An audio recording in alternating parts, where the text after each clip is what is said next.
So it had dismantled many of the myths that we had heard, or myself had heard, like Africans don't want to deal with us, or they don't like us, or this or that. By the time we got there, we were so welcome. Like, they took good care of us just like family. And it was like, whoa.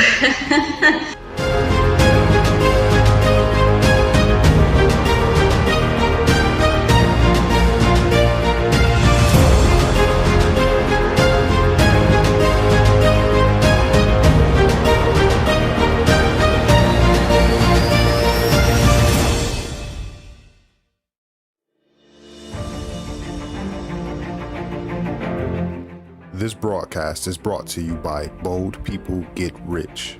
For more investing knowledge, be sure to visit www.bpgrinc.com.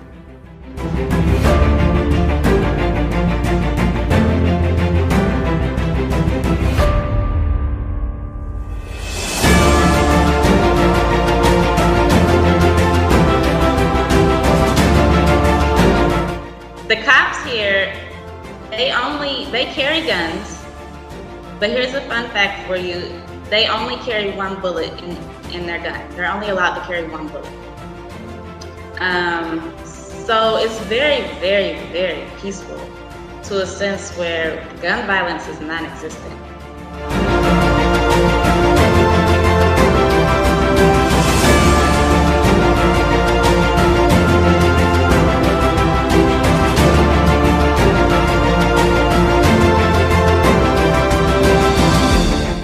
This broadcast is brought to you by Bold People Get Rich. For more investing knowledge, be sure to visit www.bpgrinc.com.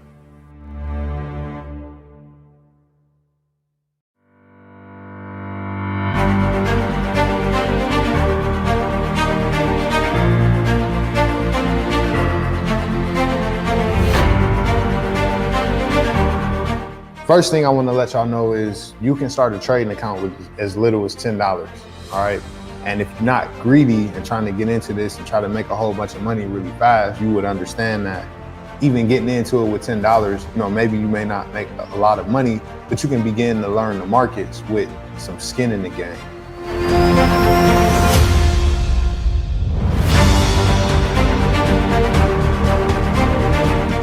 This broadcast is brought to you by Bold People Get Rich. For more investing knowledge, be sure to visit www.bpgrinc.com.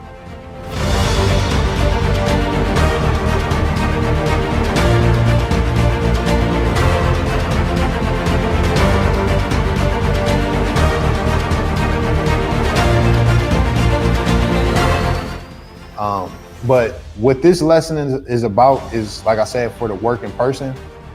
You do not have to be in front of the computer to actually participate in the foreign exchange market. Did y'all know that? Did you know you don't have to actually press buttons to participate in the foreign exchange market? You don't always have to be in front of the screen.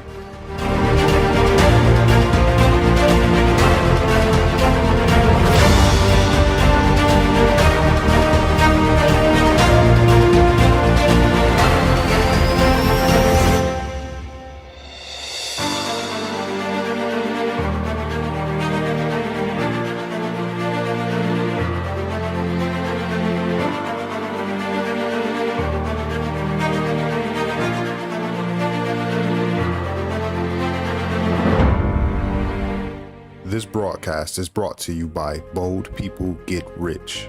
For more investing knowledge, be sure to visit www.bpgrinc.com.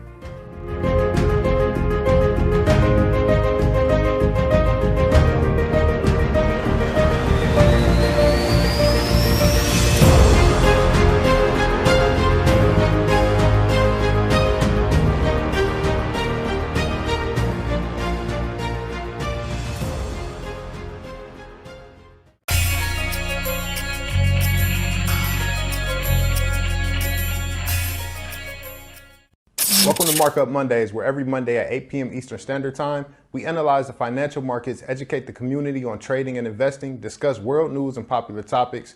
I'm your host, Delonte Brady, chief analyst and six-figure earner with Bold People Get Rich, and here are some things you need to know about this broadcast.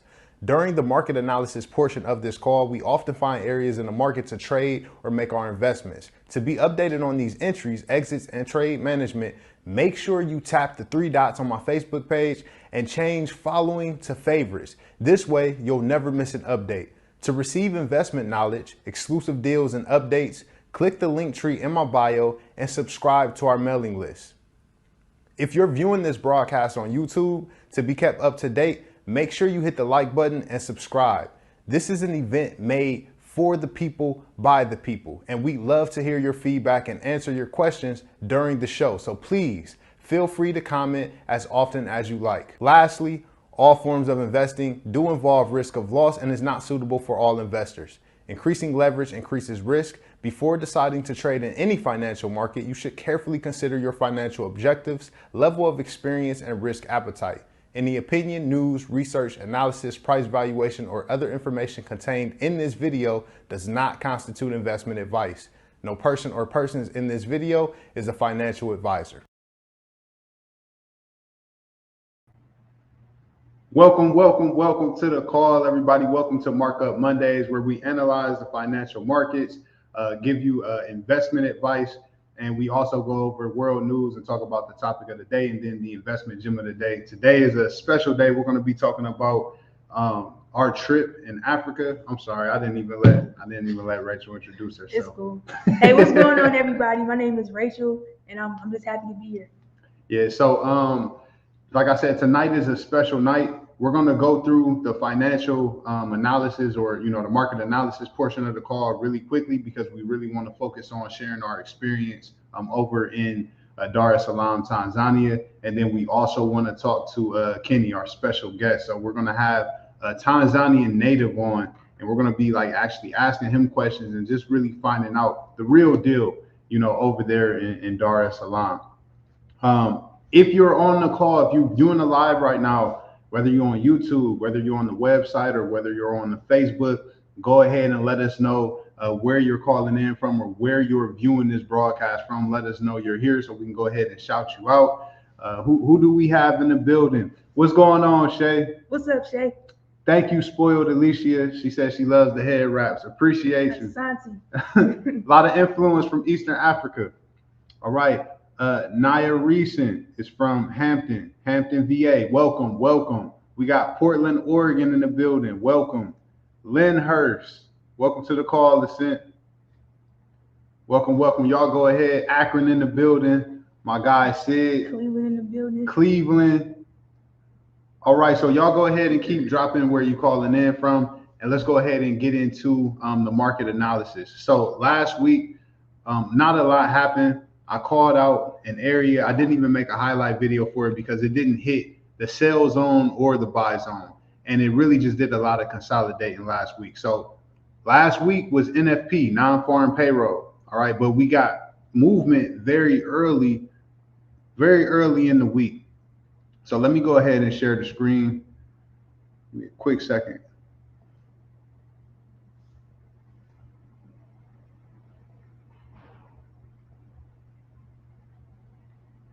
And before we get into that, let's go ahead and we're gonna review news really quick. We always want to go over news first and see what's coming for the upcoming week. Let's go ahead and share that. All right, boom, there we go. All right, so for the upcoming news, we already had some news on Monday, released in the morning for EU. It was all actually negative news. So we got inflation rates, we got employment change. So expect some volatility tomorrow on Tuesday. That's going to be at around 5 in the morning. Then for the United States dollar, we got the balance of trade. That's a red folder. That's going to be at 8:30 in the morning on Tuesday. We have a red folder on Wednesday at 3 in the morning for EU. Got a speech. Not a lot going on that day for the United States dollar. Thursday, we got a couple red folders. one red folder in the morning on Thursday for EU. That's going to be at 2 in the morning. And then we have jobless claims at 8:30 in the morning for the US dollar. So expect some volatility. And then on Friday, not really a lot going on, but they will be releasing inflation rates at 8:30 on Friday. Personally, I don't trade on Friday, and I'm not trading for the rest of the month. As some of you know, if you tuned into the last call, I let everybody know I don't trade in December, but we will continue to do the calls and do our analysis. So not a lot going on as far as news this week. What we do need to know, all right, what we do need to know about what's going on as far as the time of the year it is, we're at the end of the year is December, and a lot of investors are closing out their positions. A lot of investors, a lot of institutions, hedge funds are closing out their positions, taking profits. So what you tend to see towards the end of the year is a decline in a lot of markets. Cryptocurrency market has crashed for multiple reasons. That is one of those reasons. People are taking profits. Then you got Jerome Powell with the Fed. He's basically hinting that they're going to begin tapering the assistance that they've been given. All right, and that is negative news that is going to push. That's going to push the dollar down. It's going to push the cryptocurrency markets down. The stock market, right? US 30, NAS. But let's go ahead and get into the technical analysis side of things. Second, pull this up. And Rachel, if you see anything, I know you do your thing with the meal plans and the week, but we know you know how to trade. So if you see anything, if you see something, say something. Got you. All right. So looking at EU, let's go ahead and go over what happened last week. Last week was actually it was a consolidation week. Wasn't a lot of volatility on the actual NFP day. I mean, it was like literally nothing on NFP. But on Tuesday, we had this happen here. Let me take this arrow off for these crosshairs. On Tuesday, we had this candle form right here. So we had the market push down, then it pushed up, and it came back and it created a range. And last week would have been a no trade week for me, because once we created this high, we broke this major high over here. And then we went down and we broke a major low. So what this did was it created a range, right? So we have our low down here, and then we have our high down here, up here, and we still haven't broken that range. We're starting to head down. We haven't broken above or below. My bias for this week is that EU is going to sell, all right? And I'm just going based off of the higher time frame order flow, all right? We're in a downtrend. More than likely is going to continue selling off, and I think you would be better off looking for sales than buys in this market, all right? Let's go ahead and drop down to the lower time frame and see if we can see anything. I said really just breaking out of the consolidation within the range that we're already in. That's the hour time frame. All right, so what we can look at as far as the smaller time frame and what's giving us hints on the direction, even though we're within this larger range, we were consolidating, and then we fell out of that consolidation, and then we had this strong push up and a break of structure, move down. We had to push up, and now we're coming down. All right, so I believe that EU is going to sell off tonight. We may get a retracement back up into this area here.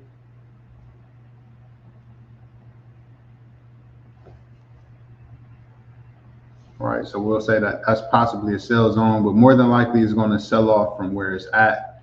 Once we get below this low here, now we start targeting this low here. All right, I do not believe we're going to come down and then start heading back up. I do believe once we break, if we break this low down here, we'll be targeting this low, and then some imbalance over here to the left. But like I said, I wanted to be quick with EU. That's what I have. I believe EU is bearish, and I believe it's going to sell off for the rest of the week. Now, as far as the investment gem of the day, get your notebooks out. This is a simple one, but it's a goodie, and it's something that's really going to be able to help you. So what I'm going to teach you today is very simple. It's about moving averages. And what I'm going to teach you is a higher time frame moving average. And this is only used for directional bias. You don't use this for taking entries. It's only used for directional bias. So you have an idea of whether it's bearish or bullish, because some people, they can't tell whether the market is going up or down. So I want to give you something to help you out. You want to go with the 18 and the 40. The 18 and the 40 moving average.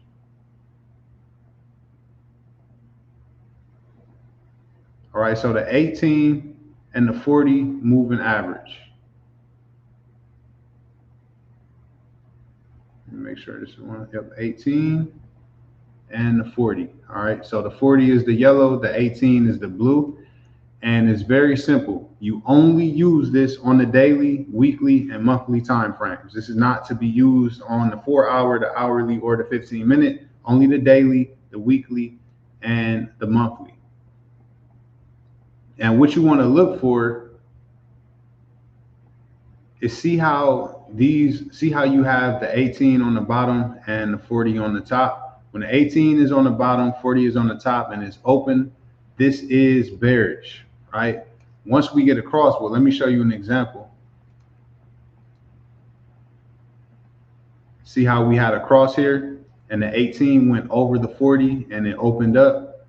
We will be looking for buys on the lower time frame. This indicates bullish institutional order flow. Then see how we have a cross of the EMAs right here. Once we get that cross, now we can start looking for sales. This becomes bearish institutional order flow. All right, now we're not looking to take any entries when it comes to a certain EMA. This is only for directional bias. Ladies and gentlemen, this is the 18 and the 40 moving average, exponential moving average. Only use this on the daily, the weekly, and the monthly. And this is used to for directional bias, and that's it. All right. Anybody got any questions really quick before we move on? Let me go ahead and go through some more people. What's going on, Kiana, Leah, and family? Mississippi in the house. Welcome, welcome. Right. So Ophelia says, hi, you look beautiful. Rachel calling from Maryland. Welcome, welcome. Thank you, thank you. Reminderville in the building. What's going on, Don? What's going on, B? We're going to try to make it to the gym on Wednesday. I promise. We're going to try to get back. He tried to kill us last week, though. What's going on, Khalil? All right, cool. So that was the investment gem of the day. Let's go ahead and get into what most people are here for. We're going to get into our experience with Africa. We actually have a slide or some slides put together for you guys with some videos and some photos, and we're going to be explaining and talking. So let's go ahead and just go with the flow. I'm not used to having Rachel here on the show with me, so y'all, excuse me if I'm acting weird or if I say anything, I stumble over my words. She still takes my breath away. She still makes me nervous sometimes. Wow. So. All right, let's go ahead and pull this up. That was a good one. Screen share. Boom. Okay, so we're just gonna share the entire screen and the audio.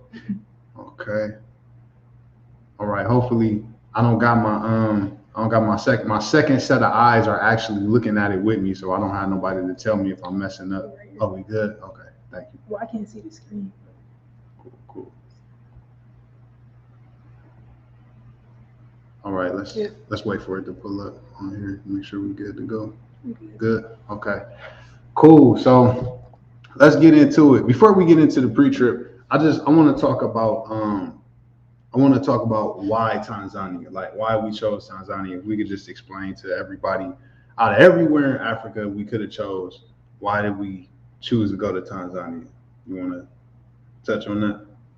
I mean, I know we had a conversation. Shout out to Mike and Angie. I'm not sure if they're on, but I remember our conversation with them when they told us they were actually moving to Tanzania. and that piqued our interest because we've actually been wanting to visit Africa and just get out of the country anyway. But when they mentioned Tanzania, I mean, it piqued our interest. So Yeah, that's really what moved us. We already wanted to visit Africa, like you said. Once we went down, we seen the wedding. Congratulations again on that. And they said they were going to Tanzania. It's like, oh, we definitely got to come visit. Some people that, you know, our friends are there. So definitely got to go check it out. And I'm glad that we made that decision. So we decided to visit Tanzania. This was our first time out of the country. We been had our passports, hadn't used them yet, but a lot of pre-trip BS came up. Almost, it's a lot of things that almost stopped us from going. But so with COVID, you want to go over that? Or you want me to go over that? The whole you can COVID go thing? over it, and I'll put my 2 cents in. Okay. So with the whole COVID restriction thing, the COVID restrictions, they're trying to make it hard for people who are unvaccinated to travel. And the way that they're doing that is they're shortening the time of the test. So if you're vaccinated, you got a whole 3 days. You can take the test. I believe it's within. Yeah, within 72 hours of your departure. Yeah, the test can be within 72 hours. Now, if you aren't vaccinated, the test has to be within 24 hours, which makes it very hard because a couple of days leading up to it, we didn't find out that we had to do the 24-hour test. And it was like the test that basically they require certain tests, and the test that was required, they were saying it was going to take like 5 days. They had to mail it out and then ship it back. So we was like, we're going to have to cancel our flight. Then we found a place that did the rapid test, and they just charged an arm and a leg because they knew. I mean, it's a whole. We just found out that it's a whole system set up to make money on people who want to travel. And basically, we came out of pocket another $350 for taking a test because it was like $150 a piece. For a test. Yeah, it was like $175 a piece for this test. But anyways, we made it through that. We were going through some issues with the flights, and then we found out about one of our layovers, area Ethiopia. They were actually having political conflict, and it was like real serious political conflict. A group called Tigers over there is trying to basically overthrow the Ethiopian government. If you didn't know, Ethiopia is one of the last places over there that's really resisting foreign policy. All right. And this group, Tigris, is kind of being funded and supported by the United States. And if you see it in the headlines on MSNBC, CNN, they're saying all these negative things about Ethiopia. And so what they're doing is they're trying to discourage people from traveling to and through Ethiopia. And they almost got me being a protector, seeing that somebody in one of our groups, they pointed it out, and I was like, we can't go. Literally the day before our flight, we're sitting in the car at the place to take our COVID test. We didn't even go in yet, and we're literally having this conversation for like 20 minutes, really 20, 30 minutes about whether we're about to go on this trip and risk being at the airport because what people do, I mean, they can do anything. They could come and take hostages at the airport. You saw what was happening in, what was it, Kabul? Yeah, the Taliban. Crazy stuff. So we were like, man, like, should we take this risk? And Delonte was like, what did you say to me in the car? Man, first, before anything, I said no. I said we shutting it down. We called all of our friends that we was going with. We like, we're not going. I'm not feeling it. I feel like it's rushed. I'm like, let's just sit back. Let's replan it. All right, we out $3,000, whatever. Like, I don't think it's worth it. And I had a bad dream the night or the week before too. So yeah, once we had the conversation in the car though, I let her know. Because my worst fear is not being able to protect Rachael, just being honest. Like being in a situation where I can't defend us and being out of the country, I don't have my guns. I don't have anything. So it's just something that it didn't sit right with me. But once we came to the agreement in the car and I said, we're going to do this together. And if anything happens, she was the one who actually, she was like, she wanted to go. She was upset that I was trying to call it off. Yeah, I was crying in the car and everything. Yeah. I was really upset. She was willing to face the dangers and whatever it took to get to where it was that we going. So Rachel had more courage than me for sure on that, and she is the reason why we made the trip, and I'm glad that we did it. So, but yeah. Oh, this And is as y'all can see here, the middle video that's playing, you guys can see that. Those are all the documents that we had to get during this trip. And it was very, very frustrating. Between the visas, the tests, the little things to fill out, it was a lot, and it was a pretty stressful trip. Yeah, getting there. Getting there definitely was. We had to take the test to get there. Then when we got to Ethiopia, the airport was weird. We had to go through customs again, or the transfer. Then the bus had to take us out onto the runway, and we was like, "Where's the gate at?" And then we had to take another test once we got into Tanzania, and the Wi-Fi was acting crazy. It was a lot. Yeah, it was crazy. The purge. So a lot of people know that I was sick and knew that I was sick, but nobody knew that Rachel was sick. And the reason why is because Rachel really didn't want her mom to know. She didn't want to worry her mom.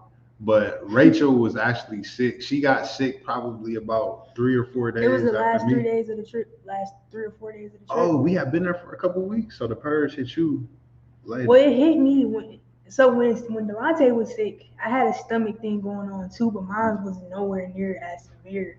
So we were really detoxing. I believe that we were detoxing from American food. And we'll get more into that later. But yeah, I actually ended up getting sick. The last 4 days, last 4 days of the trip, I actually got sick. And I think that it was an African cold. It wasn't COVID because I had to take another COVID test before we left.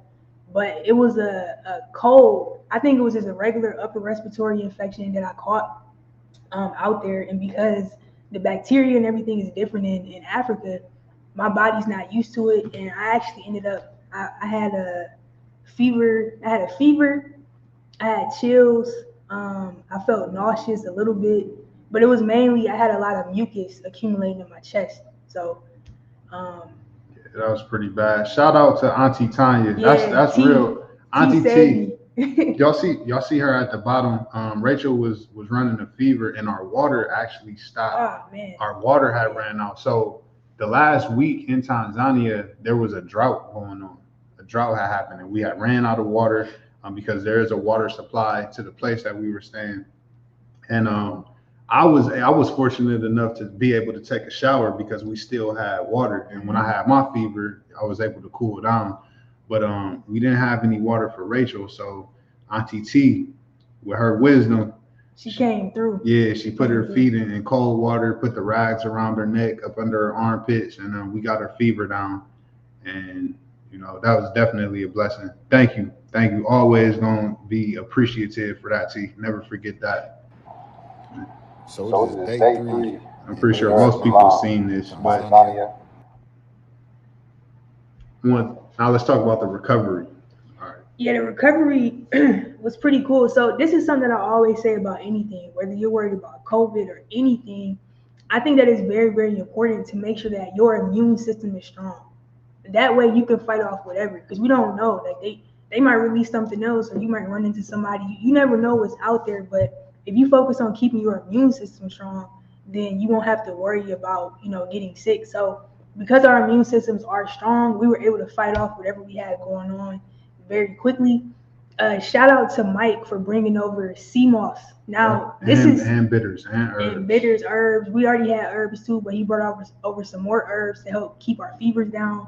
And then he actually brought over sea moss gel. Now, this is not your typical sea moss. This is East African sea moss, right? It's a little bit different. And we can actually, we're walking testimonies of it. Had Delonte on sea moss, and you recovered in 18 hours? A day, yeah. In less than a day, he fully recovered. And I believe that has a lot to do with staying hydrated. It's a combination of things. It's the sea moss, it's the fruit, it's the water, it was the rest. Like straight fruits, water, staying hydrated, and thinking positive. Because I believe in the power of just staying positive and sending positive vibrations through your body to help it heal. So absolutely. And then same thing for me. I was taking herbs, staying hydrated, sea moss, everything. So That was how we were able to get over those different sicknesses. But if you guys are planning to go to Africa, please make sure that you get your immune systems together and make sure you guys are eating right before you get there, because there is some stuff that you might experience on that trip. Sure. All All right, right, so so it it is is day day 4 in four in Dar es Dar es Salaam. Salaam. It was It a was a long long day day yesterday. yesterday. Had a Had a long long night. night. Didn't Didn't think I think I was was gonna gonna make it. make it. Ended Ended up up having having a a real real high high temperature, temperature, real real bad, bad, real real bad bad bubble bubble guts. guts. I'm I'm like like totally totally cleaned cleaned out out now, but now, but I'm I'm about about 90%. 90%. Got on Got on some some herbs. herbs. Um, Mike Mike brought brought us us some some sea sea moss moss and and just just ate a ate a lot of lot of fruit and fruit and drank a drank a lot of lot of water and water and got a got a lot of lot of rest. rest. And And whatever it whatever it was, was, it it passed. We're passed. not We're not sure sure what it what it was, was, but but it's it's gone gone now. now. I'm I'm feeling feeling better, better, ready ready to to continue continue experiencing experiencing Dar es Dar es Salaam. Salaam. And And this this is is day day 4. four. This is day Day 4 in four at Dar es Dar es Salaam, Salaam, and and I I will will keep keep everybody everybody updated. updated. Anything you Anything you want to want say? to say? You look a lot better. Yeah, Yeah, It's like night and day. yeah. I I feel a feel a lot lot better. better. That's what I feel. All All right, right, logging logging out. out. All right. So COVID non-existent. So we went through all these COVID measures to even travel. They make it a big deal. In the airport, you gotta have on a mask. And literally, as soon as we stepped outside the airport, I didn't see a mask for the rest of our trip. I didn't think about COVID for the rest of the trip either. Right. Because nobody, I forgot about yeah, like nobody talked about it. Nobody was wearing masks. Like nobody had to be prepared. it. Yep. So it's a lot different over there as far as the culture and the beliefs on COVID and how to deal with it and where it came from. All of that. They're a little more aware over there. And I really credit a lot of that to the leader, the previous president, the 5th president. His name was John Magufuli. Rest in peace to him.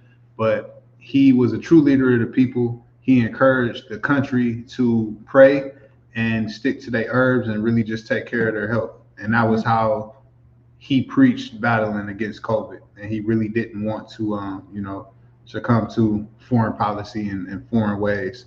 And I'm not going to say he passed away, and the Tanzanians believe otherwise as far as how he passed away. Mhm.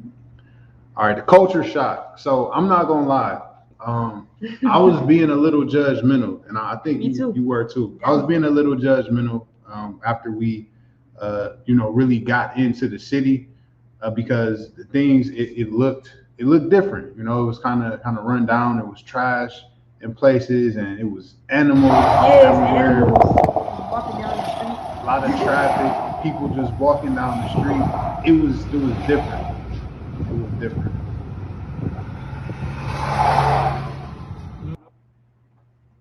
But the longer that we stayed there, we got used to it, and it actually became it became exciting and dope to see. It's almost like it's life out on the street because you Mhm. see people walk. It's every time you go outside, there's people outside.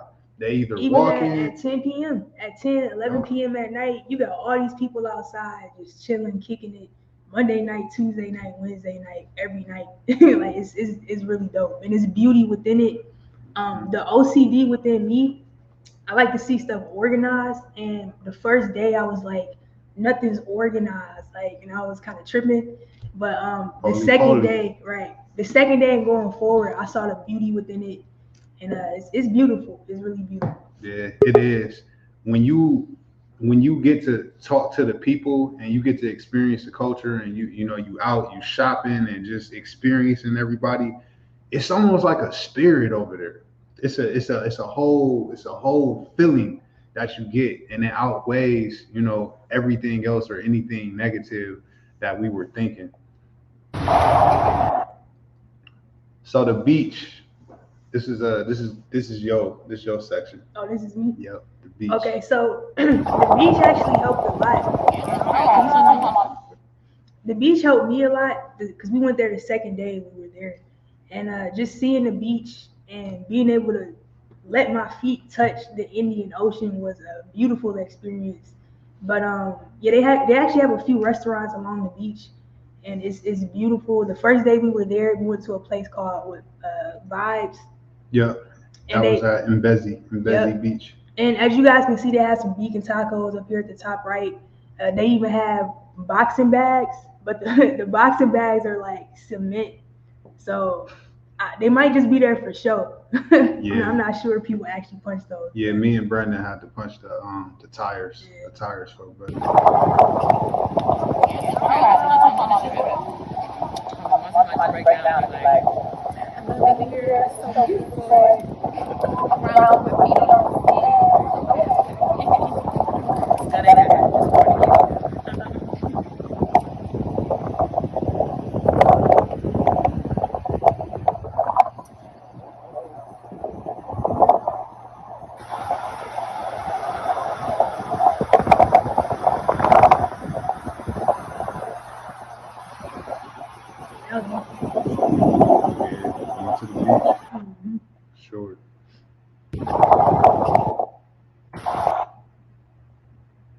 Right, so now let's get into shopping. This is definitely you too.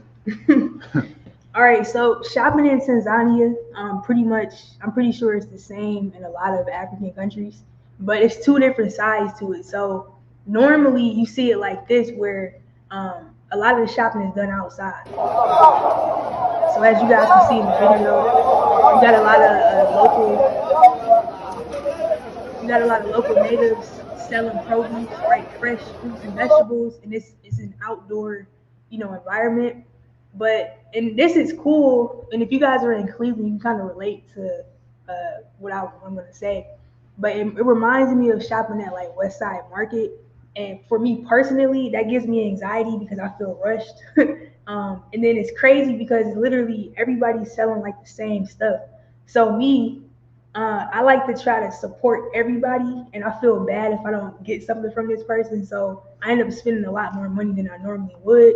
So I would rather be in a controlled environment. Now, I do like it, but the other side of it is they actually have these, what they call them, supermarkets. Yeah. They have supermarkets there, which is really for, people who are foreign, people from America, but it's in a controlled environment. This is what solidified, considering moving to Tanzania for Rachael. Yeah, I needed to see this because y'all know I cook and I need certain things and I shop. I do most of the shopping. So this was really dope for me to see that I'm able to have two experiences of shopping in Tanzania. Same thing, shopping outside. I mean, people are selling dresses. You can literally walk down the street and find everywhere. It's a socialist society. So everybody, it's like it's a hustle culture, and almost everybody over there is selling something or have some type of product to sell.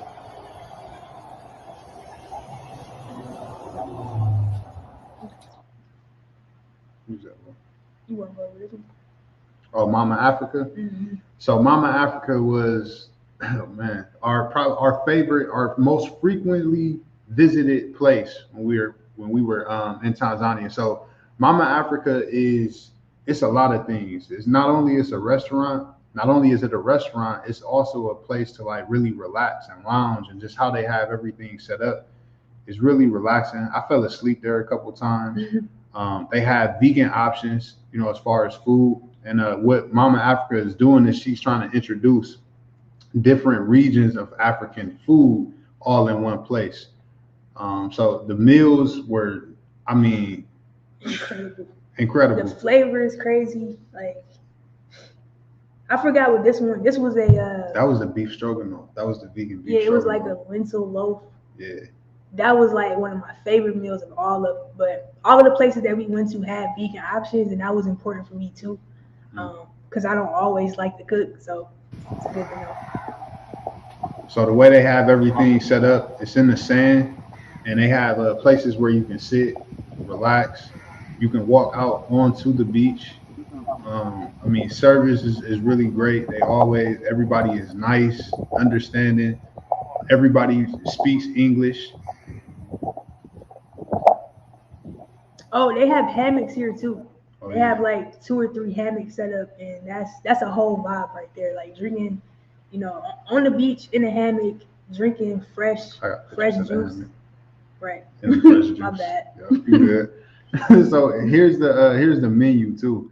The menu. So how much is? See, what were we getting? We were getting the samosas.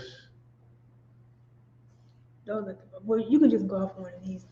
Yeah, but we want to give you guys an idea of the price and what we were paying for food over there. So that's what 20 beef and chicken. You know, we're not eating beef and chicken, but if you eat meat on the car and you were eating jollof rice, beef chicken, 20,000 shillings. How much is that? That's American money? It's about $9 ish. I usually split it in half and go off of that. So about $9 for a meal. It's almost like everything is half off. Mm-hmm. We say everything's like half off because over here paying for beef and chicken, a meal is gonna run you about 20, 25 bucks for a nice meal. Here go the hammocks that you were talking about in the. Yeah, it's a whole vibe there. Yep. So many different types of seating. It's really dope. Really dope. And then we loved it so much. We were the first ones there, and so when our friends got in town, we had to bring everybody. We had to bring everybody to get the experience that we got. This is actually Valisa's right here. But we were all there that one night. So Valisa's and Mama Africa, they right next to each other. All right, so let's get into what it's really supposed to be like. So guess what kind of seed this is that's on the screen right now? This is an avocado seed. And I'm pretty sure every American has like this view of what an avocado seed looks like. I mean, you can even look at the avocado seed as far as the emoji. Mm-hmm. This is what a real avocado seed looks like. This is why it's so legal to bring seeds into America to keep it real, right? But yeah, so the fruit and everything, it's different over there. It's different because nothing is really tampered or tinkered with. It's the original food the original fruits and vegetables that have been growing out of the ground, right? And then here we were looking at property and it was a mango tree in the backyard. Check this out. I think it's dang near impossible to go hungry over in Tanzania.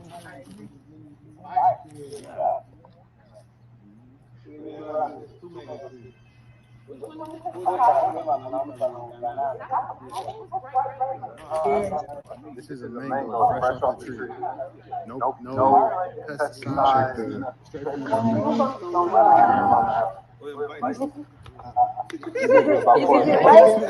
Are you reading about it? Oh yeah.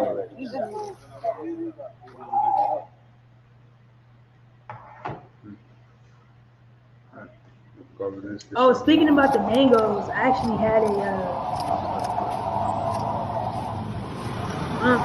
mango that I brought back. I tried to bring it back, and I didn't know about the laws or anything, but I had a very beautiful mango that I was waiting to get ripe because it fell right off the tree, and customs took my mango, and I'm still hurt. I'm still hurt by that. But just so you guys know, if you go out the country, you cannot bring seashells, seeds, none of that stuff. All right, so Zanzibar. This is when the trip got really meaningful at this Zanzibar. So the Zanzibar slave ports, if you didn't know, this is where actually 70% of all slaves come from and where they came through. So the Zanzibar slave port was the center of the sub-Saharan slave trade. All right, so we had the transatlantic slave trade, and we learned about that. But I don't remember learning about the sub-Saharan slave trade. So we were in Zanzibar where, all the slaves were brought to, and this is actually the slave pit. When they brought them into the city, into the town or to the port, they would put them on display here, and they would have to, sit here, and, traders would look at them and basically evaluate them, kind of like how the NFL is or any combine. And then we went into the church where they would tie up slaves and they would tie them to a whipping post. And what they would do is they would whip the slave And if the slave cried, then they deemed that slave weak, and it sold the slave sold for a less, a lesser price. If the slave didn't cry and didn't make noise, then they got to keep their family. If they came with kids, then they got to keep their kids, and they were sold at a higher price. So these slaves were getting put on the whipping post, and just imagine having your family and it's on you, as a man, as a woman, to get whipped, and you cannot make a sound if you want to keep your kids, if you want your kids to remain, with you in slavery. I mean, it's just unbelievable. This is when we were going down into the holding cells where they actually held the slaves. All right, this is the actual place where they held the slaves. Where I don't know how many slaves passed away down here, but I had no idea that's where we were going. And when we walked through this door, I've never felt anything like this. I didn't know at the time, but when I walked through the door, this energy or this feeling like came over me, and it was crazy. The energy was crazy. And they would pack about 50 slaves room on the left. in this small room. And they even, for tourists, they raised the ceiling so that we could actually walk in there, but the ceiling was even lower. You'll see a line on the wall to where the ceiling actually was. But this room right here, it was over 50. I don't know if you guys can imagine, but over 50 people stacked in this room. And many of them suffocated and died. And when they died, they would just leave them in there, or slide them over into the little walkway. Yeah, this was tough to see. Everything was tough, but this was really tough. It was heavy.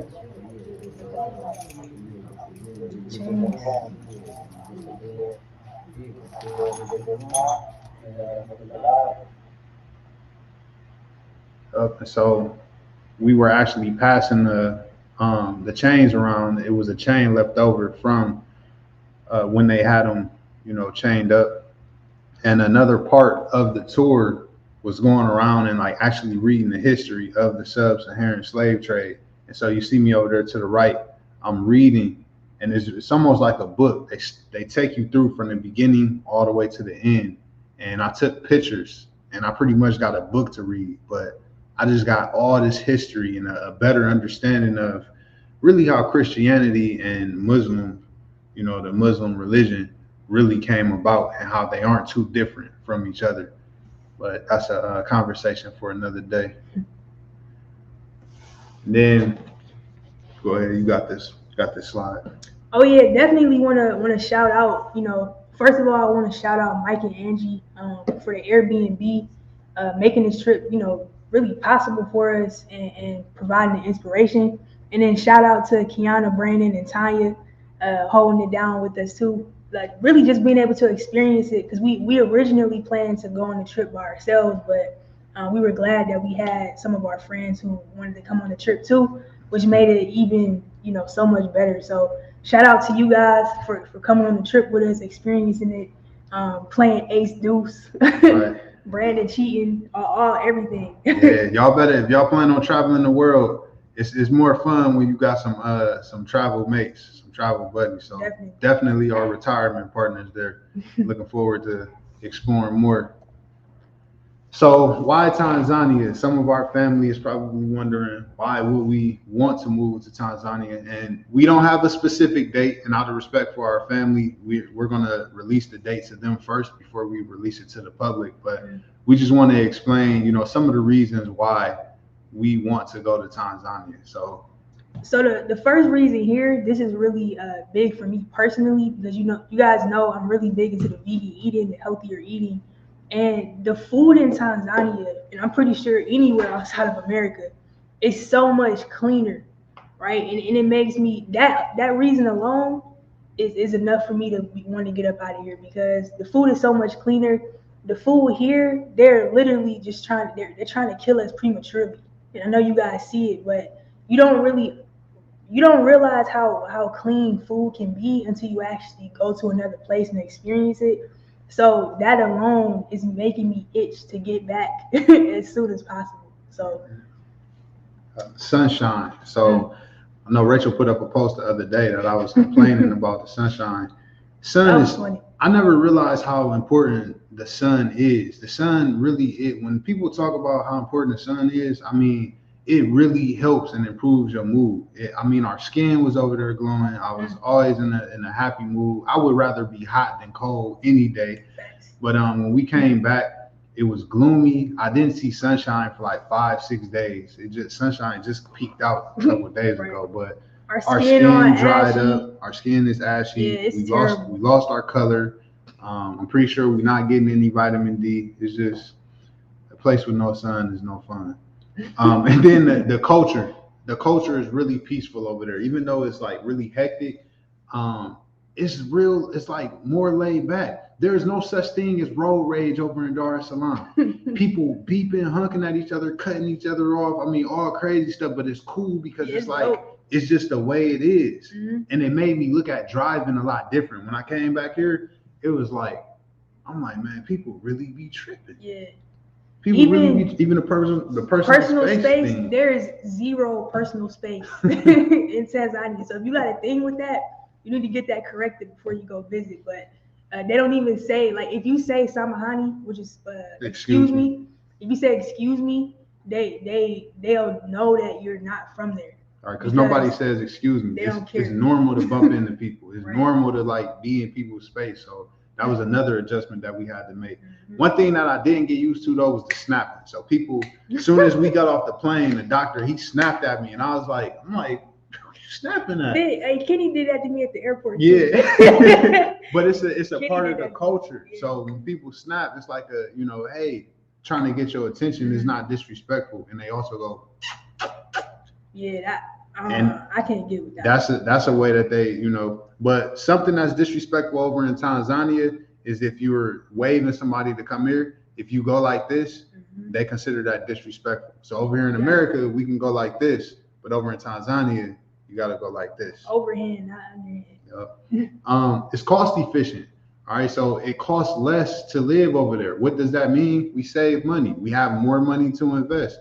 We have more money to save, and we build our retirement fund up a lot quicker. And we're able to help people, right? And then inspiring others. I encourage people to visit Africa. You don't have to visit Tanzania, but visit some part of Africa. Get back home and experience it. Except Egypt, we're not supposed to go back there. But that's another call too. And then preparing a home for our family. So we are really going over there to prepare a place. We're planning on getting property, a place to live and land, right? Because if something happens over here in America and it's an emergency, I mean, you never know. We want to be able to have a place for people and for our family, our loved ones, to be able to come if they choose to, right? And then, of course, I want to teach investing. A big part of the reason why I'm learning the language, I want to be able to teach investing over there because I believe that's something that could really shift a lot of things economically if the average person learns how to trade over in Tanzania. And then educating on who we are because they know who we are, but at the same time, I think in a way they've forgotten, and it's important for them to know, who we are.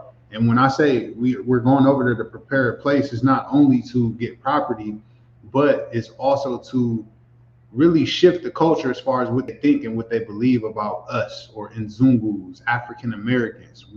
We have to shift the thinking of who we are to make it more, suitable for people to come over there. And then because we can, got that one. Because we can, really what that means is because we can, Delonte about 2 years ago, he was tied to a job here, and now because of invested in everything that we're doing, we have the freedom we don't have anything that we're tied to. All of our businesses are online, so we're able to move freely.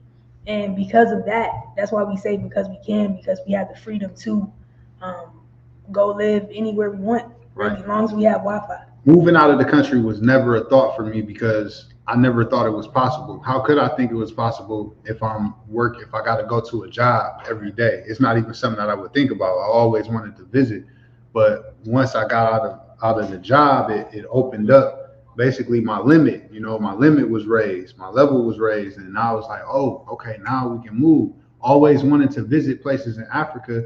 Now we can use Tanzania as a hub or a starting point or a center point, and we can go visit different countries in Africa while still staying on the continent. So, but let's go ahead. That is it. That's what we have. I mean, it's a lot more that we could share, but we would be all day, y'all. Now we want to go ahead or just let people know if we have questions. We'll go over the questions really quick. We'll see if there's any questions. Bad time. God. What about Zanzibar? Thank you. I said $20 for chicken. I said I got. What time did it get dark? You remember what time it got dark? Probably around like 8, 9 o'clock. Like how it get over here when it's in the summertime. It didn't get dark until like 8, 9 o'clock. That was another thing. It was a lot of there's more sunshine over there. How did we pay for stuff? So when we got there, after we got like our visas and everything, we actually exchanged the US dollar for shillings. So that was how we paid for everything. It was cash or whatever they call it, shillings. Okay. But no, let's go ahead. We're gonna move in because it's 8:52. We're gonna go ahead and bring up our special guest. So while we were over there, if you didn't see my post, our driver, right, the person who picked us up from the airport, Mike, introduced us to him. Little did we know it was other drivers that we could have called, but we wanted this guy. I mean, because from the first time that we met him, I seen his character. Of course, me being judgmental and just being the protector that I am, I had bought a machete from somebody. Like literally a random person was walking down the street selling machetes. I'm like, that's dope. How much is it? Oh, $5 in American money. Give me that. I want it. And the way it was, we took off without paying the guy. And he like chased us down. And it was an accident. But we lost him, or he lost us. And Kenny got out of the car and he was gone for like 20 minutes. I'm not even exaggerating. I'm asking Mike, I'm like, your boy good? Like he been gone for 20 minutes. Like we sitting here in a running car. But he went and he found the guy. He brought the guy and, I shook his hand, apologized to him, paid him. And that just, that really that said a lot. That pretty much set the tone, for Kenny. And from that point on, he was always the one that came and picked us up. I asked him a lot of questions and we ended up, just like learning a lot from this guy. Mm-hmm. And from that, when we came back home, he let us know that, hey, work is going to slow down. We're really going to miss you guys. And we're like, you know what? We want to continue learning the language. So how about you teach us the language? And we, hired him on as our Swahili teacher, and we've been learning a lot. And by the time we get back over there, we're going to be able to speak it, in a way where we'll be able to fit in more, and they won't know that we're in Zungus. And we'll get into that. We'll talk to Kenny about what an Zungu is. But ladies and gentlemen, if y'all could go ahead and drop flames in the comments and welcome Kenny. What's going on, brother? Can you hear me? Yes, ndio. Habari kaka. Habari. Zuri, mambo vipi? Nzuri. Poa vipi? Poa. Habari za familia yako? Inaendelea vizuri. Habari ya familia yako pia? Na kwako pia? Inaendeleaje familia yako? Inaendelea vizuri? Ndio. Yeah, man. So, man, welcome to the call. I really appreciate you getting up. It is 4:30 in the morning over there. Man, again, appreciate you coming on. Everybody who's watching this too, feel free. We're going to ask Kenny some questions, but if you guys have any questions about Tanzania, anything, go ahead and throw that out and we will make sure that he hears that. So the first thing I want to do is if you could just tell people just a little bit, just really quick, who you are and then where you're from in Tanzania. Okay. My name is Kenneth Alban Dunguru. I am in Dar es Salaam, but I was born in a region called Ruvuma. It's like 1,000 kilometers from here, Dar es Salaam. and I came here just for the reason of studying. So I went to college, and then I was taking a diploma of medicine. Like I wish to be a doctor, so I came here just for studies, and then I went there for 2 years, and then I stopped because of school fees. So I was just finding the way how to find some money so that I can go back to school. So from there I started driving. So I met with the American, like for the Terrans, and then finally I met you, my brother and sister. Definitely. Okay. And it Yes. was definitely a blessing, man. And so I know Yes. you want to be a doctor, and you really doing everything that you're doing so that you can pay for school. How Yes. much is it again to pay for college over there, or pay for the rest of your classes? For the college, it's 2.4 million T shillings. 2.4 million T shillings. Okay, Tanzanian shillings. Yes. and that's going to Swahili. cover 2 years or No, four? only for 1 year. Okay, Mm-hmm. nice. So somebody on the call said they see that you have on you repping the Gunners of Arsenal. What is Yes. that? What's the Gunners of Arsenal? I wear the jersey of Arsenal. So You what is see, that? this Is that a team over there? Is that a soccer team? is the team. Nice, nice. Yes. Tanzania, or not Tanzania, but Dar es Not Salaam. Tanzania. Yes, not Tanzania. Okay, It's not him, Tanzania. Yes. gotcha. It is a Okay. Muzungu team. Is it Zuma? So let's talk Let's about talk that. about that. Let's talk about that. So we were coming from the Airbnb, and those two kids yelled Nzungu, Nzungu, and we had that conversation. And I asked you, what is an Nzungu? What are those kids saying? If you could just explain to our audience, what are Nzungus? Who are Nzungus? What are Okay. So Mzungu, we call him like white people, like especially people from foreigners, like other countries. You see, but the other countries always is like America, the Europe and America. It means not foreigners, because when you say foreigners, it means even somebody can come from Kenya and come here. But the Mzungu is the one who is first of all is speaking English only, Mm. they? Right. only that, and also another thing which make people to call somebody Mzungu is the color, like the white. You Right. see, so and here in Tanzania, we believe that even me when I was young, we believe that Mzungu is everything. Mm. Right. Mzungu is everything. Yes, and And we say after after Mungu, baada ya Mungu ni Mzungu, which means after God is Mzungu, and then us we are coming. We are the last one. Mm. What right. things made us to say this? It's because we believe that Mzungu can do everything. Like we see, Mzungu can go out of the world, like in the space there, which for African we can't do that. Mm. And also we believe that Mzungu has a lot of money. So that's why if even I remember when I was young, if we see Mzungu, we were just following him like Mzungu, naomba hela, Mzungu, naomba hela, which means Mzungu, I need money, I need money.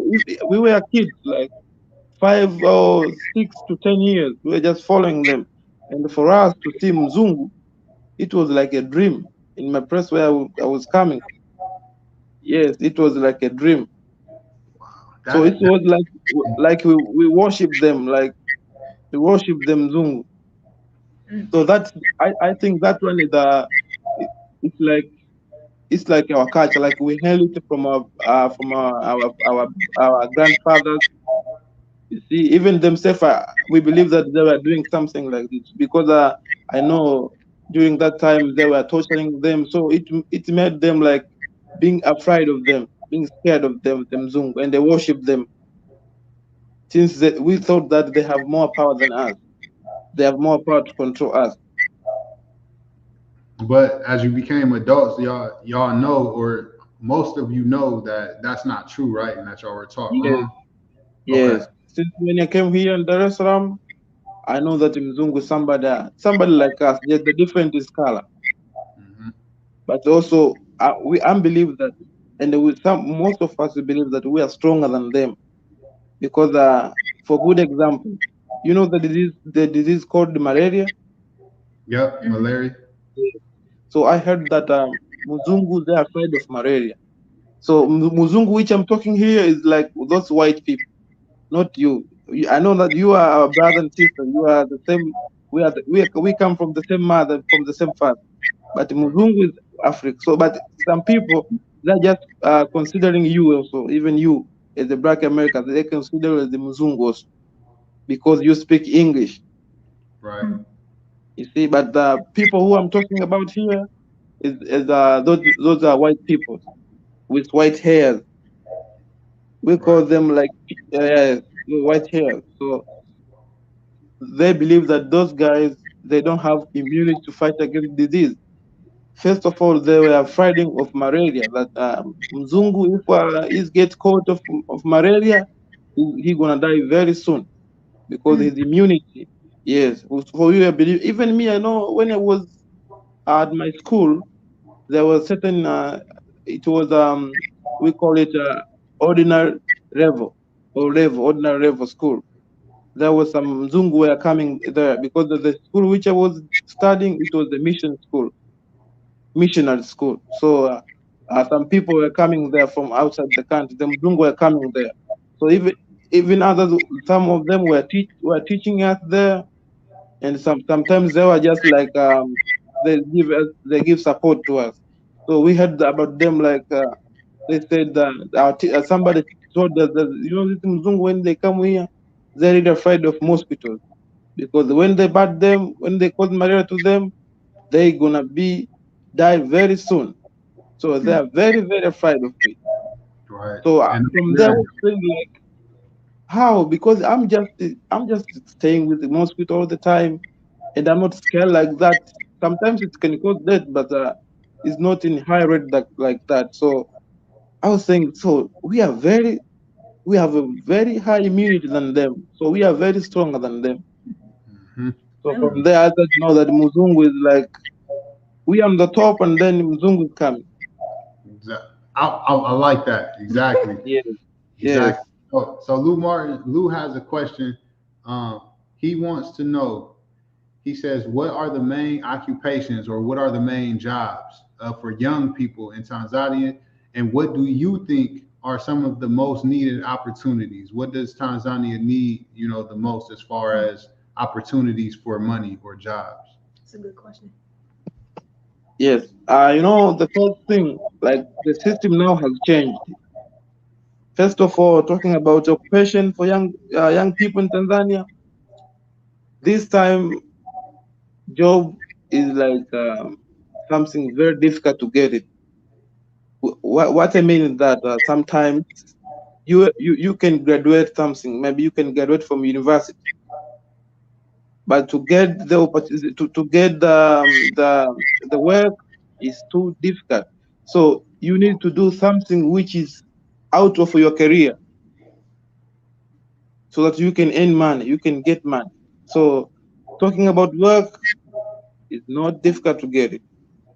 Sometimes you should do out something like maybe you are a doctor.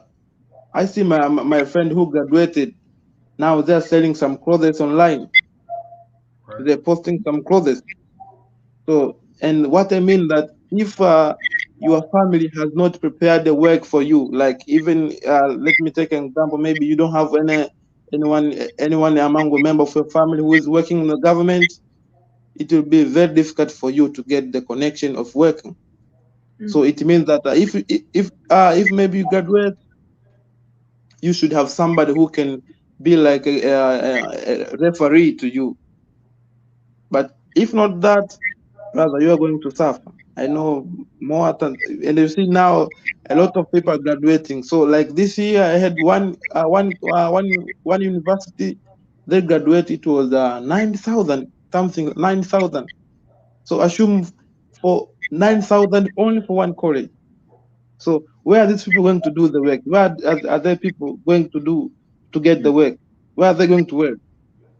Right. So Yes, over in Tanzania, basically, if you don't have a connection to an official or a government official, you're gonna have to find a way to make money for yourself, selling clothes yes, or driving, or you have to find some kind of way yes, to yes. provide for that.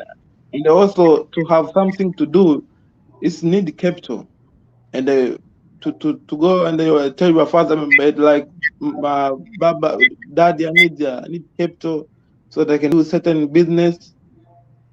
He will not do that. Maybe unless your family is rich or has something else, like as is good. Your family is good in money, so that they can give you capital. So you can find, and a lot of young people here, they have an idea of business, but how are they going to start the business? By using which capital? That is a big problem. So maybe if you boost them, like you boost them with the capital, some people, they got good ideas. And also, what is it now? There's somebody who was just creating the cars. He was doing some maneuver and then creating the cars by himself, by using his own skills. So what happened? Muzungu come and attack him and they send him to their country.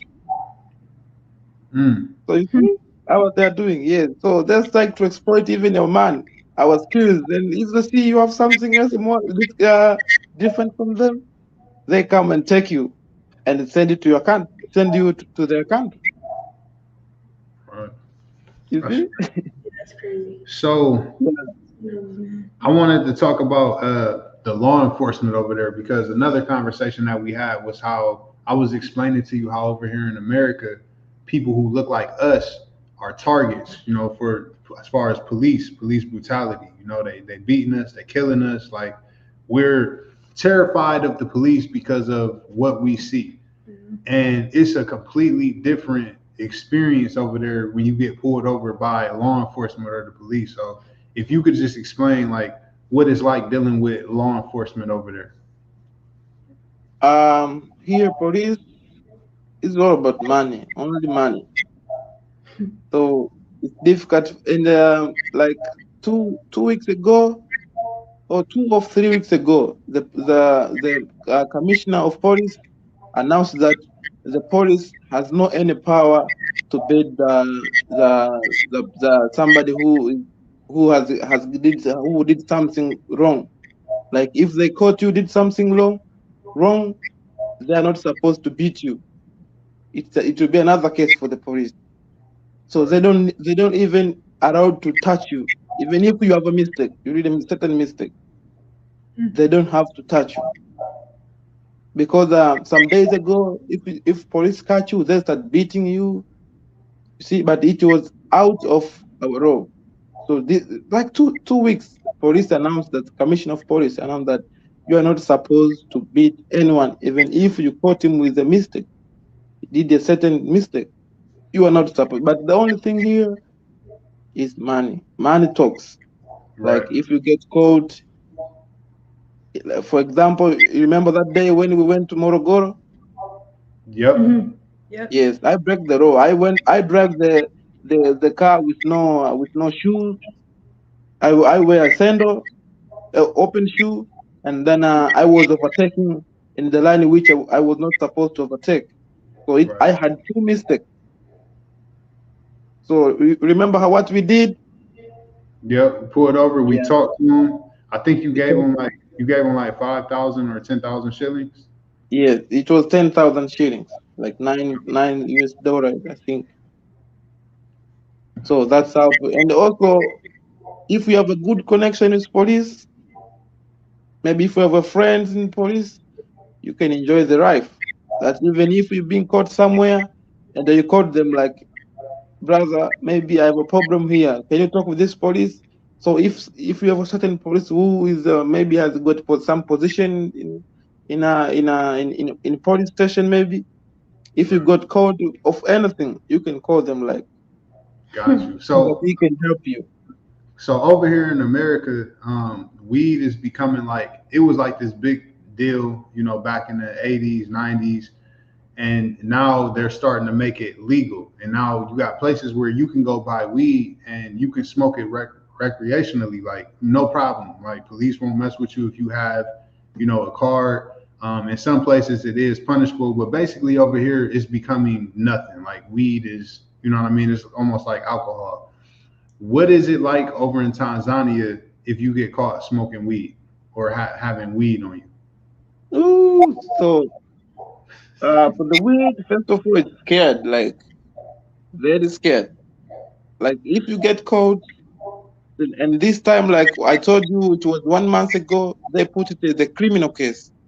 Formerly, it was like I don't know what case was that, but it was not a criminal case. So this time, they put it as a criminal case. So wherever you caught, you're going to jail direct. I think it's like 30 years for the criminal case. How many years?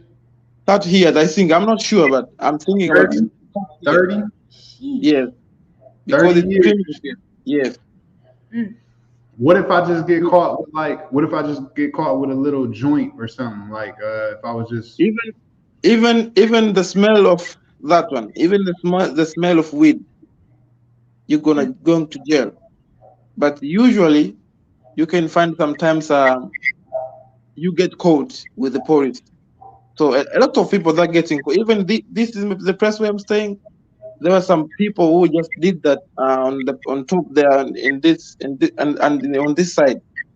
So it was like the police are coming here, and when they caught them, they put them in a police truck, and then they send them to the police station, and after from there you come, maybe you have a relative, so relative come there and they give something to them, and then you go out. But if they're serious, brother, if maybe that day is your day that they are serious on need, brother, you're going to jail. But usual people that just giving them some money and then they're going out, giving them some money and then they're going out. That's how it is. It's serious, but sometimes if they planned to do something bad to you, they don't listen to you even if you give them money. Another thing that was interesting that you told me about is if somebody stealing is a serious offense over there. So it's not a lot of theft, you know, going on in Dar es Salaam because ain't nobody trying to steal. Because why? What can happen if somebody would have stole something from me? What could I do? You can say mwizi. Wheezy. Yeah, you can shout and say mwizi, mwizi, mwizi. We are. And you saying that if somebody steals something from me, I can actually go chase them down and, you know, hack them or do whatever, and I wouldn't get in trouble because they stole from me. Wherever you can do, even if you want to maybe to kill him, you can do that. That's crazy. Yes, even if you want to kill him, you can do that. Sometimes because you not kill him by yourself. A lot of people will come to help you to kill him, and people they have no joke on that. Wow. They have no jokes on that. I wish if I could have a certain video, I could show you how people they are killed by this. And it was a certain video, some thieves where he was hit by the car. A driver put levers and then going direct to hit him like 3 times. And then when he was down, the car passed on top of him. The tire passed on top of him. It was very, very serious. Tomorrow I will show you that. I wish I could prepare that video and I could play it here. You can see. That's crazy. Yeah, that's very crazy. And sometimes even on the way, you can find somebody's kid. I remember one day I was coming from Kawe, that roundabout, you know, from Africa. There's a way which we passed one day. We went down it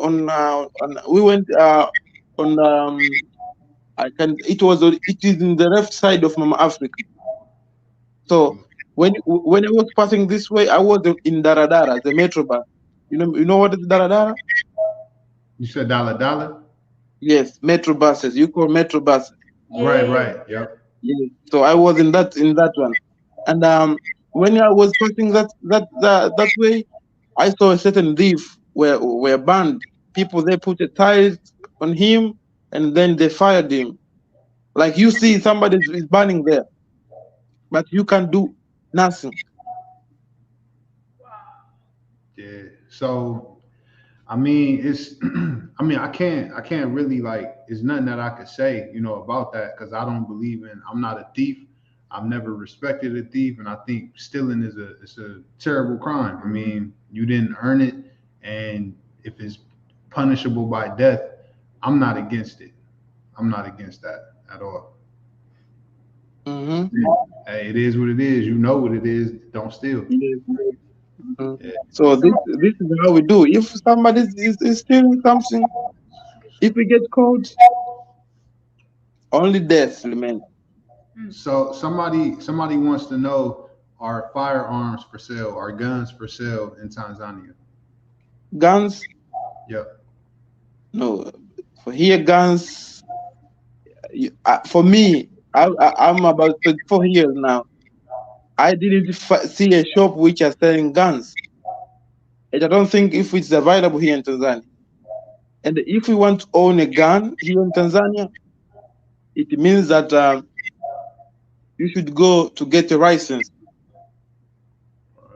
and you should say what reason which you want to get, which make you to get the gun. And the reason which I know is if you have a lot of money, if you have a lot of money, so you need your own security. That will be easy for you to get the gun. Or if you're working on government, maybe you have a certain high position in the government, you will have your own shotgun. Gotcha. And to be honest, myself, I ever seen a shotgun throughout of my days. A shotgun we call pistol. I don't know what you call pistol. Pistol. I Yep. ever seen that. I only seen the gun which are just having the police or the cops, the military. I only saw that. But the shotgun I ever seen that. Mm. And then even to hear the sound of gun like poof, I ever hear that. Haven't ever heard a gunshot. Yes, I have Wow. heard that. Yes. And if somebody get killed by gun, maybe it was I remember I told you like somebody went in the bar and he got drunk, and I think he was very stressed. So he was just going there and he took the gun and shot to the people. So it's a very big mistake to show the gun to the people. Like if we are here, me and you, then I take the gun out and I show you. If they caught me, it's a very big mistake. You're going even if you have a license of weed, the police is gonna take it. You're gonna return it to them. So it's like a mistake. It's like you be breaking the laws. So even to show the gun to the group of people, it's a big problem here. So that man he took the gun outside, and then he was trying to talk like to shout in the voice in high voice. You see, so somebody who were behind him, they went to him and tell him like, brother, it's not a good manner to show this gun, and you know that you're breaking the laws. So it's better if you put your gun on. It's better if you hide your gun. So that man, because he was drunk and it was in the morning, like, so he continued to get shouted, and then thereafter he took that gun and he started to shout in on the air. Was shouting on the air. So accidentally he shot somebody like 2 times. He shot in the head and the stomach and the feet. Why he did not do anything to him. He just shot it. He just shoot him like accidental. So So after finishing that, he shooted even himself and died. So that man died and himself died. Brother, that story was all around the country, all around the country. Everybody know. I think even from the village, people they know that today it was. I think for me it was the first time to hear that. So somebody gets shooted with no reason by the gun. it's a big deal for somebody to go on a mass shooting like that over there. It's like unheard of. So my question to you before we end the call, because because we like 20 minutes over. How do you feel about Tanzanians being able to have guns? Do you think y'all should be able to have guns and defend yourselves, No, or do you think no, no guns, no. no problem? Yes, people here they're very crazy. If they own gun, first of all, this country, I don't think even it's that's why I would wonder you, how are you working with the market? Like, what the reason which makes you working with the market? Because this country is free. It's free, and we have freedom. You Right. know, even this time. And what I just want to make sure everybody understand what you asking. He was asking, why did I have the machete? Like, why was I walking around with the machete? And and just talking to you, like, you don't understand what it's like to live over in America. You would have to be over here in America. And so with me not going into a foreign land, coming up in the environment that I've come up in, and what I know about people, the culture is not the same over here as it is over there. And so I'm coming from a hostile environment. And so my thought is survival and how can I protect myself? That's the first thing that I'm always thinking of. But that's because of where I'm at and where I'm from and what I've experienced. So when I came over there and I got that machete, it was because if something happened, I want to be able to protect my wife. I want to be able to protect myself. You know what I mean? So that's why. And I didn't know, you know what I mean? And then once I was over there, I realized that I felt a lot more comfortable after about, 2-3 days riding with you. I told you were starting. Yes. Yeah. You start to leave the machete at home. Exactly. Yes. Exactly.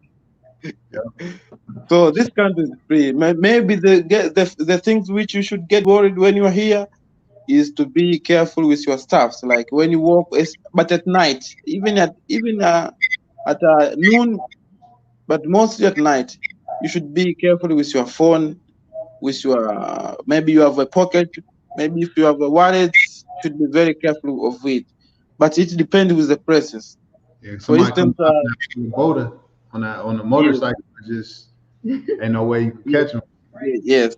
So for the issue for here, maybe the things which you should get worried is about somebody can come and steal something from you like phone, but it depends with the press. Some presses we have with them, they don't have such kind of behavior. But this time, even people, I'm just telling you what people are just talking about now, because some days ago, before you came here in Tanzania, there was some people who called machinga. You know machinga? Mm-mm. Some small businessman. Okay. Yeah. So in every press along the road, there were some small businessmen who were staying on that way. So they were making their own business. So what happened? They were removed from that press. The government said they should go to the press where they arranged for them to stay. So that has caused a very big problem, because you are going to start a business in the press where you didn't know how the people are there. So and there is a lot of businessmen are there. So for them, they think that the business is going to be very tough for them. So what it is that those people who are just doing the business there, because some people that are just selling the water or drinks, and others were selling some fruits. So now they're at home with no work. So the people they're just saying that through doing this, it will cause more and more thieves. Right. Cause more and more thieves. Yes, because people they will not have jobs. Those people who were working there, they did not have jobs. So they were just coming on the street and started to steal some things from the people. But until this time, there's no such behavior. But they think so, it will be so. But because the government now is very strict with this. They are very strict with the thieves. Gotcha. So and also the police, they are just doing checkup on even in your street. They were just coming and checking. They're like patrol. They're doing patrol even in your street with the car. So if they find somebody just staying there with no job at night, not doing anything at night, they're gonna ask you if you want tell them the reason why you're staying there. They take you and you go to police until tomorrow. Your relative can come and take Hmm. you. Man, well, Kenny, we thank you for everything. Thank you for coming on and answering our questions, man. Appreciate you. Appreciate you too. You know, if anybody is interested in learning Swahili, Kenny only charges $5 per hour, and he will hop on, you know, live with you, whether you do Zoom or whatever your form of communication as far as video. He'll hop on with you, and if you're interested, just reach out to me and Rachel, and we will get you in contact, or we'll relay a message to Kenny. But again, thank you, man. Thank you for coming on. Go ahead and get you some rest. I know it's 5:30. Hopefully, we didn't mess up your sleep for the rest of the day. Yes.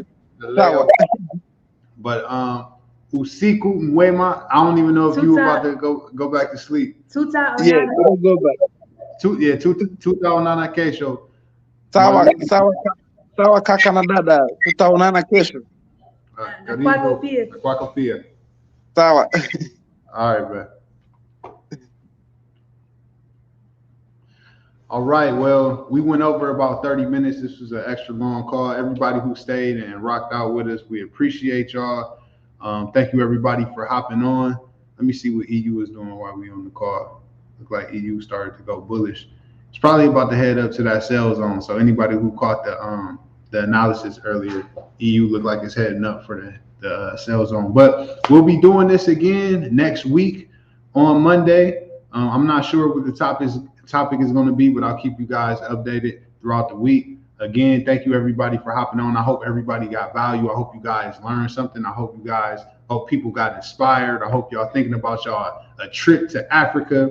But love you all. We will see y'all, later on in the week. For everybody in the Sniper Gang and, in the groups, I will see y'all in the chats on the charts. And remember to always stay safe, but stay dangerous. Peace.